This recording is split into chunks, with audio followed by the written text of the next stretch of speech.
En este video analizaremos las tres grandes crisis o las más sobresalientes, que son la de 1873, 1929 y 2008. Estas tres grandes crisis no solamente abarcan el ámbito económico, sino también abarcan diversos temas y ámbitos. La crisis que se dio en Estados Unidos en el año 2008 tiene sus raíces en las contradicciones del capitalismo y por su gran profundidad pueden compararse con la crisis de 1873 y la de 1929. Estas tres grandes crisis tienen en común tres grandes dimensiones, que son la financiera, la social y la económica.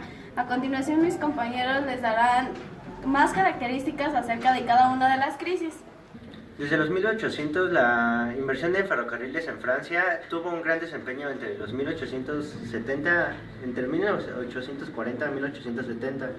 Esto fue disminuyendo desde 1870 a 1890. Después hubo un estancamiento entre Europa y Estados Unidos. Esto creó un desequilibrio por las políticas entre Asia y Estados Unidos. Este desequilibrio hizo que se cerraran las fronteras y hubo unas medidas proteccionistas. Las cosas empezaban a seguir yendo mal gracias a esas políticas proteccionistas hasta finales del siglo XIX, hasta que los países no tuvieron otra forma más que volver al liberalismo económico, donde este liberalismo ayudó a que se creara la primera globalización. Esta globalización duró hasta 1914, donde la globalización se basó en una regulación competitiva. Esto hizo que salieran de la crisis y hubiera una estabilidad por el momento.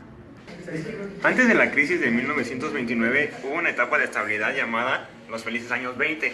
Estos felices años 20 trata de donde Estados Unidos, después de pasar por varias crisis económicas, llegó a una etapa de estabilidad. ¿Y por qué se llama los felices años 20? Ya que Estados Unidos fue la locomotora en la economía mundial. ¿Por qué? Porque Estados Unidos creó nuevas fuentes de energía y organización de nuevos empleos y forma de trabajo. Y aquí Estados Unidos, digamos, empezó lo llamado la vida americana. ¿Por qué? Porque muchos otros países querían llegar a Estados Unidos y tener la vida que ellos querían, ya que Estados Unidos empezó como un país capital muy grande. Pero esto también ocasionó ciertos conflictos, ya que los inmigrantes que llegan al país tenían ciertas ideas políticas diferentes. Pero con esto se les olvidaba, ya que no solamente fue en el ámbito de la producción, sino que también crearon nuevas cosas como la producción de Hollywood, música, cultura, y esto ayudó mucho al crecimiento global. Y ya de aquí, después de estos 20 años que se llamó, viene la segunda crisis en la cual vamos a abarcar ciertos puntos. Los felices años 20 terminan el 24 de octubre de 1929 con el famoso Jueves Negro. Esto se produjo a la quiebra del mercado de valores de Nueva York, con la cual se produjo un prolongado periodo de deflación. Marxistas,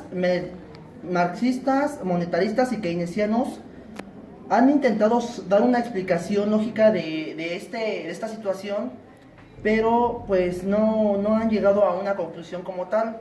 El crack de 1929 tuvo varios precedentes, como también la quiebra del Banco Nacional de Alemania en 1927, después le siguió Inglaterra, Gran Bretaña y en 1929 Francia. Esto provocó la caída de producciones, la deflación, la acumulación de stocks, el desempleo masivo y la contracción del comercio mundial. Las explicaciones de las causas de la crisis son variadas y complicadas. Principalmente son factores económicos y sociales. Yo les voy a mencionar sobre lo que es la crisis del 2008. Tuvo sus comienzos en 2007 y esto se dio por préstamos irracionales a personas que no podían pagarlo, por lo que en cuanto a esta crisis se caracterizó mucho porque hubo una disminución en lo que fue la vivienda los precios de la vivienda y un aumento en los costos de alimentación y petróleo, por lo cual pues el banco quiso intervenir creando pues obviamente préstamos para que esas deudas se pudieran de cierta manera tapar o equilibrar. Otra de las situaciones que acontecieron en el 2007 es que el Estado no supo intervenir en lo que fue el sistema bancario y también pues otros inversionistas aprovecharon esa situación.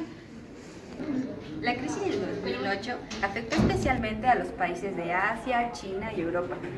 Algunos efectos que les afectan demasiado, pero no importancia, fue en el área alimenticia, ideológica y en el área económica. Los países lo que lograron hacer fue que el banco tuviera una gran presencia entre la crisis para poder mejorar su estabilidad. Lo que hicieron fue hacer préstamos masivos para que así se pudiera regular sus países. En este momento la gente se pregunta, ¿qué está mal? ¿Qué está haciendo el gobierno mal? ¿Por qué nuestra crisis está cayendo? Antes de finalizar con nuestro trabajo, estas tres crisis tuvieron en común algo muy peculiar, ya que ellas tuvieron una triple dimensión, tanto en lo financiero, económico y social. Además de ello, tuvieron 6 características. Las más reconocidas fueron la libre comercialización y la creación de nuevos países, el colapso del sistema bancario, de inversión, la desigualdad y el papel de las políticas en ese entonces. Como conclusión acerca de estas tres grandes crisis, existieron muchas diferencias, puesto que su entorno institucional, internacional y tecnológico cambió drásticamente durante los años de 1873 al 2007. Estas crisis se caracterizaron por 6 marcadores, que el primero era la relevancia del liberalismo económico y el libre mercado. El segundo es la emergencia de nuevos países. El 3 es el colapso del sistema humano y financiero. El cuarto es la existencia de inversión y sobreproducción. El quinto es las raíces sociales de las crisis. Y el último, pues el sexto, es el papel determinante de las políticas económicas. Esto es todo de nuestro video, espero les haya gustado mucho y sería todo.